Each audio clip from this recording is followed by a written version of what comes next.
for the rest of the hour, Dr. Joseph Mercola is our guest. We're going to be talking Ebola, cancer rates in this country, but also we're going to talk some about the election, get his take, from, I guess, from a nonpartisan position about where this world's going. And I promise we'll go to some of the callers that are holding as well at the bottom of the hour, like Frogo in England. You can just address your comment and then ask any health question you've got of Dr. Mercola.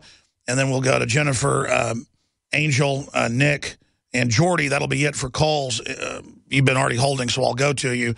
Dr. Joseph Mercola, if people know anything about health, anything about alternative wellness and news, they know about Dr. Mercola. He's probably the most successful, one name out there at putting out really good reference material and also being very moderate about, the claims and things he says. Mercola.com is the most visited natural health website, averaging 14 million visitors monthly. I think it's more than that. His mission is to ignite a transformation of our fatally flawed healthcare system and to inspire people to take control of their health. And he is passionate about health and technology for most of his life, a doctor of osteopathic medicine. He treated many thousands of patients for over 20 years. In the mid-1990s, he integrated his passion for natural health with modern technology via the internet and developing the website Mercola.com to spread the word about natural ways to achieve optimal health. He has significant milestones in his mission to bring people practical solutions to their health problems. New York Times bestselling author. He's also voted the 2009 Ultimate Wellness Game Changer by the Huffington Post and has been featured in Time Magazine and everywhere else. I'm not going to go over it. He joins us now to cover the waterfront, basically. Dr. Mercola, thanks for coming on Halloween. Yeah, thanks for having me, Alex. I missed you out in September at the Health Liberty Awards. Well, I would love to be able to go to stuff like that, but I'm always tied down here in the bunker. I've been trying to actually follow some of what I preach, and I've gotten a lot healthier and lost about, all total, in the last few years, about 50 pounds. But I don't look as glowing as you or some of the other folks that really take care of themselves. Let's, out of the gates, talk about Ebola. Then I want to talk about the state of labeling. I know you helped spearhead the prop that almost passed in California. There's other props. McDonald's, Washington, and this year in Oregon and Colorado. Yeah, so there's a lot to cover. What is your researched expert take on what's currently happening with Ebola? Well, my belief is that, and no one knows for sure, but it's just my take on it, that it's an orchestrated effort to create a fear. That's their common strategy, great fear, to use as a justification to initiate a massive vaccination program. That's clearly the end game here. This disease is highly infectious, of course, but it's not taking out a lot of people in the United States. There's only been 2 nurses who've been infected. There's other people who are infected. In the United States, there's other people who've been infected who are coming in from Africa. So I don't think a lot of people are going to die here. I don't think it's a serious issue, but they're going to use it as leverage to initiate a massive vaccination campaign. That's clearly what they're doing, and they've got the vaccine lined up to come, well, several vaccines for December, January, February, right as this starts to peak in Africa. Looking at it, we know that South Africa developed race-specific Ebola. They admit that. It was declassified in hearings back in the mid-90s. This Ebola clearly has mutated. It lasts longer in the body. I think people are scared of it because if it gets here and then starts to go somewhat airborne, as the Army has said, in colder weather, it can live longer, then it could be a big problem. I think it's the bleeding and the rest of it that scares people. But I agree with you. The government's response, the way they've acted, I think adds to the fear. How do you think they're going to try to roll out this forced vaccination program or this attempt to fearmonger people into doing it? I'm not too good at projecting the future, but I do know that very confidently can tell your listeners and viewers that there's nothing to be afraid about here. Just looked at the facts. It definitely is a highly virulent virus that kills a large percentage of people in Africa, but look at the people it's killing. These are highly malnourished individuals, protein-calorie malnutrition for the most part. When you have a healthy individual, the mortality rate is going to be far less, and there's very simple ways to improve your immune system, and the most potent would be, the two most potent ones would be improving your optimizing your vitamin D levels, and the ideal way is through sun exposure or a tanning bed that's will do it naturally, and if that's not possible, as it will be in the winter months, then oral vitamin D certainly. But realize that that's clearly inferior to sun exposure. And then the second one would be 80%. 80% of your immune system, Alex, is in your gut microbiome. So simple measures like stopping sugar, avoiding tap water that's not been filtered because the chlorine there will easily decimate your beneficial bacteria, or bathing in a shower with chlorinated water because you could absorb more chlorine from a hot shower than you can from drinking tap water. And then having a regular sources of beneficial bacteria. I'm a big fan of fermented foods because you get massively large doses, literally 10% of your gut microbiome population in just a few ounces. So, and you do all those together and your immune system is upregulated and you can basically eliminate just about any infection, whether it's Ebola, the flu, coughs, or colds. You won't get sick. You don't need a lot of fancy stuff. And for whatever reason, you're stressed out, you're not sleeping well, you do get sick. There's simple measures that you can do that really address this, that you don't have to rely on medications.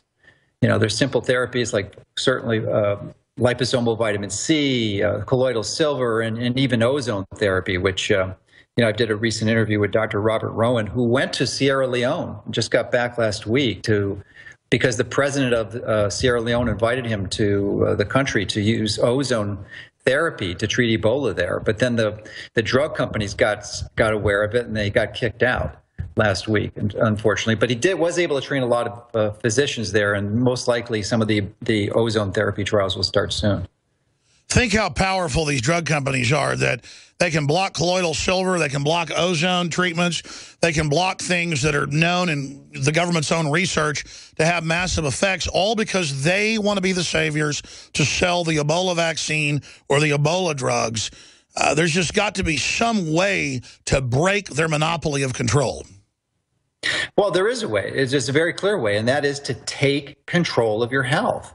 That's clearly to be empowered to understand that you don't have to rely on expensive drugs or surgeries to address the causes of disease. That there are natural options. Many of them are inexpensive or virtually free that could radically improve your ability to stay healthy and not rely on these alternatives. It's really bizarro world, Dr. Mercola. Yeah. That people like Cass Sunstein, the White House regulations could put a paper out 6 years ago saying we should restrict free speech, and he gave an example of what was damaging speech, and he said sunshine is not good for you. Yeah, and now the Surgeon General, who is a former dermatologist, or still is a dermatologist, but he's massively come against that and tried to integrate into the United States public health policy to avoid the sun. I mean, it's just so highly irrational. Well, they don't want us to be well. See, you're a classy, smart guy, and you're very conservative in your approach at not being hysterical. But come on. We've got governments with all their secret lethal tests. They've been caught over and over again. When they come out and say, don't get sun, you don't need any sun, when any old-fashioned doctor would say, you're sick, go get sun, when anybody can read the thousands of studies that you've got to get moderate sun or you'll basically get cancer, they want us sick, dying, or dead, I guess. Well, I'm not sure that's the ultimate motivation of most physicians. I think that, having been trained as a physician, I could... No, I don't think the average one. I'm talking about the big policymakers. Oh, I couldn't agree more. Yeah, there's definitely a consistent effort in that direction. But the policy, who controls the policymakers? There's this revolving door of federal regulatory agencies that are bought out by lobbyists from these large corporations, frequently the drug companies, that dictate these policies. Yeah, for those that don't know, that's a great example about in Africa not letting doctors go in with ozone systems. Look at Codex Alimentarius and the UN. It's run by the multinational corporations that run the UN board. Yeah, and it's been successfully implemented for in large measure in Europe. And thankfully, we've got tremendously great organizations like American ANH, I believe it is. I forget what the acronym stands for, but they're using political lobbying to prevent those laws from being implemented in the United States. You cannot get, I mean, it's just insane. It's almost impossible to find a natural health care clinician in England, or even find any supplement that's useful. I mean, they're limited to vitamin D to 400 units. You'd have to take 10, 15, 20 a day to get the right dose. And let's be clear, they jacked the price up, they cut the allowance down to almost nothing, and say, oh, you don't need iodine, oh, you don't need vitamin D, oh, you don't. Listen to these people that say you need vitamins, that you need minerals, that, but they're lowering the RDA down and down and down. What's behind that? Well, I'm not aware that they're lowering specific RDAs, but those are just guidelines. But the key is to understand that you need healthy food. And one of my big new passions is to encourage and inspire people to really start growing their own food. Even if it's something as simple as sprouts. I mean, you could have a significant portion of your food intake from sprouts, which you can graze from seed in about 7 to 10 days. So, it's organic, it's really healthy, it's bio. Well, stay there, Dr. Mercola. We're going to come back, and I'm going to look it up, but I remember having some of the folks on that have been there reporting from Codex Alimentarius and seeing it. They are lobbying to continue to actually lower in Europe. I don't mean here, but they've done it, lower what they're saying you can basically sell on the store shelves. We'll be right back. I'm your host, Alex Jones. Dr. Mercola of Mercola.com is our guest. Stay with us. Welcome back, ladies and gentlemen, to the Alex Jones Show. I'm your host. I'll be back live this Sunday, 4 to 6 p.m. Central Time with the Sunday edition, and back live next Monday, Lord willing, 11 a.m. to 2 p.m. Central Standard Time. And then we're going to have extended coverage for about an hour and a half, maybe 2 hours Monday night. Normally, InfoWars Nightly News is 30 minutes long, 7 o'clock Central.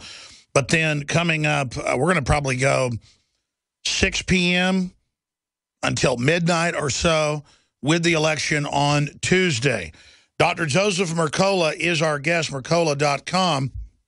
And I wanted to get him on just because from my lay research, purified water, sunshine, having enough vitamin D, getting enough sleep, and then staying away from people, if it starts spreading and have Ebola is the answer. But the media and the government's not saying that. They're saying, we got a vaccine. And so if you have a bunch of people that aren't prepared and it was to start spreading in these winter months when it spreads worse, then you could end up with a real problem in this country. And we had already cut you off going to break. They told me you were agreeing with my statement about Codex Alimentarius and the RDAs in Europe. Yeah, I thought you were referring to the decrease in the U.S. I wasn't aware of that, but I certainly would agree it's probably going on in Europe. Oh, yeah, Europe. Sure. I mean, your point is it's been done in Europe. We know what they want. Now they're pushing it here. I don't think the average American knows that they almost banned supplements outright back in the mid-1990s. They came very close. If it wasn't for Ron Paul and activists and others, we would be up the creek. They started the Shea Act, too. Yes. It was a big, important part. And now we've got the senator from Illinois, Dick Durbin, who's really the most aggressive promoter. But fortunately, most of the other congressmen don't buy it, and he hasn't been able to pass most of his legislation. Dr. Mercola, are we reaching a tipping point where the congressmen and senators and congresswomen and the governors, they're using supplements themselves? It's like McDonald's profits are down 33%, other fast foods way down. Are we starting to reach that tipping point where even if they don't have mandatory labeling, the market's just going to do it? I think we're getting there, getting closer and closer, especially as the economy deteriorates and there's a demand for more accountability for the resources and to make sure that you're getting what you pay for, which we certainly don't in this country. We're spending $3 trillion a year, and we've got miserable results. We're ranked 49th in the world for longevity. It's just not a good return on our investment. So when the economy collapses, I believe it will at some point, it's inevitable, then we're going to be facing some hard choices, and they're going to be looking for solutions that work. And these solutions that we promote work very clearly. That's right. That's why alternative health and wellness is becoming not the alternative, but becoming dominant in many sectors. The empire will strike back, but where the people go, they can't stop us. You're not just a successful doctor. You're a successful businessman running your huge operation. I want to get your take on collapse being inevitable, because I agree with that statement. What type of collapse, Dr. Mercola? I don't know what it will manifest, but you can't be printing trillions of dollars every year and expect not to have some consequence of that. Now, admittedly, almost all the central banks in the world are doing it too, but at some point it's got to give up. I mean, they may keep it up for another 3, 5, 10 years, but at some point it's going to collapse, and there'll be severe scenario, probably much more severe than the Depression in the 30s in the U.S. I think that's going to be look like a piece of cake compared to what's coming. I agree. And I don't say that because it's sensational for audiences. That's what every smart person I talk to says. It's what billionaires I know say. It's what the governments are digging in for, while they try to get the public to be completely unaware of what's going on. I would think to stabilize things, they'd want to get the public ready and aware. Well, that would be counter to their purposes. I think for a large part, this is planned. You know, oh yes, they're very clever and sophisticated. They've got lots of resources to achieve their goals. So this is part of the process. Absolutely. But, you know, I think it's better to focus on what we can do. And I noticed you mentioned earlier that you had lost 50 pounds. And I want to congratulate you on that. That's phenomenal.